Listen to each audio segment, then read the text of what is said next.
Hi hello నమస్తే. I'm back again with another review. మన slogan తెలుసుగా, బడ్జెట్ ఉంటే థియేటర్లో ఉండాలి, లేకపోతే ఇంట్లో సినిమా చూసేయాలి. సో ఈరోజు నేను ఇంట్లో చూసిన సినిమా కాదు సిరీస్. ఎస్, నేను సిరీస్ చూశానండి. సిరీస్ పేరేంటంటే సీక్రెట్స్ ఆఫ్ షిలేదార్. ఎస్, ఈ సిరీస్ మీరు కూడా చూడాలనుకుంటే it is available on Disney plus Hotstar. ఎళ్లి చూసేయండి. అండ్ ఈ రివ్యూ సింపుల్‌గా చెప్పాలంటే ఇది ఒక ట్రెజర్ హంట్ అని చెప్పొచ్చండి. ట్రెజర్ హంట్ అంటే మన తెలుగులో 'గోపీచంద్' గారిది 'సాహసం' అనే సినిమా వచ్చింది చూసారా? ఒక నిధి ఉంటది. ఆ నిధిని ఎతుక్కుంటూ గోపీచంద్ వెళ్తూ ఉంటే పాకిస్తాన్‌లో గూడా సేమ్ విలన్ గూడా ఆ నిధి కోసం ఎన్నో రోజుల నుంచి హ్మ్, ఎదురు చూస్తూ ఉంటాడు. ఆ ఫార్మాట్ అండి. కానీ ఇందులో ఇంట్రెస్టింగ్ ఫ్యాక్టర్ ఏంటంటే, ఇది మనకి 'ఛత్రపతి శివాజీ' గారికి సంబంధించిన కథ అని చెప్పడం జరిగింది. అది ఫిక్షనో కాదో నాకు తెలీదు గానీ, బట్ ఈ ట్రెజర్ హంట్‌ని ఇంట్రెస్టింగ్‌గా చెప్పడం కోసం వాళ్ళు తీసుకున్న ఎలిమెంట్ ఏదైతే ఉందో అది బావుందండి. ఒక పక్క ఏంటంటే 'ఛత్రపతి శివాజీ' గారు అప్పట్లో పరిపాలించే టైంలో తనకు సంబంధించిన సింహాసనం దాని తర్వాత తనకు సంబంధించిన ప్రాపర్టీస్ అనొచ్చు, వజ్రాలనొచ్చు, వైడూర్యాలనొచ్చు, నగలు గావచ్చు అన్నీ ఒక చోట భద్రపరచడం జరుగుతుందండి.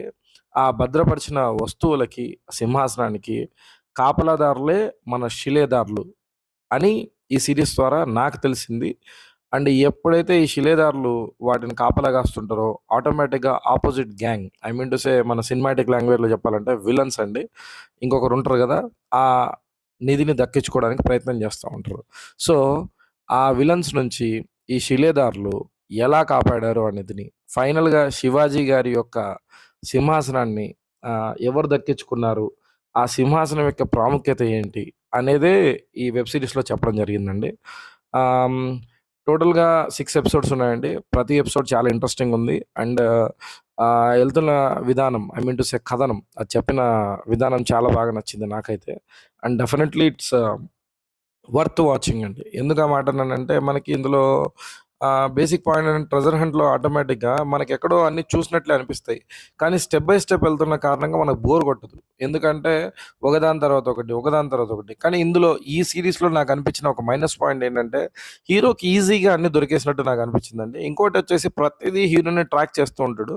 అది దొరుకుతదా? లేదా? అసలిప్పుడు ఎలా ట్రాక్ చేస్తారు? అనే ఇంట్రెస్ట్ మెయింటైన్ చేయకుండానే టక్కున తెలిసిపోతా ఉంటదనమాట. అది ఒకటే నాకు నెగెటివ్ పాయింట్ అనిపించింది.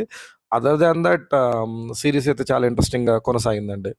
అండ్ మీకు కూడా ఇటువంటి ట్రెజర్ హంట్ సినిమాలు ఆర్ సీరీస్‌లు ఇంట్రెస్ట్ ఉంటే డెఫినెట్‌గా ట్రై చేయండి. ఇదైతే డిసప్పాయింట్ చేయదు. This is my review and my opinion.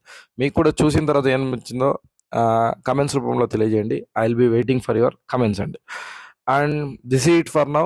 నేను రివ్యూ చెప్పిన విధానం మీకు నచ్చినట్టయితే నా ఛానల్ సబ్స్క్రైబ్ చేసుకోండి. This is for now. By by. Take care. Sorry అండి, ఒకటి చెప్పడం మర్చిపోయా. మీరు చూడాలనుకుంటే ఈ సీరీస్ డిజ్నీ ప్లస్ హాట్‌స్టార్‌లో అవైలబుల్ ఉందండి. ఎళ్లి చూసేయండి.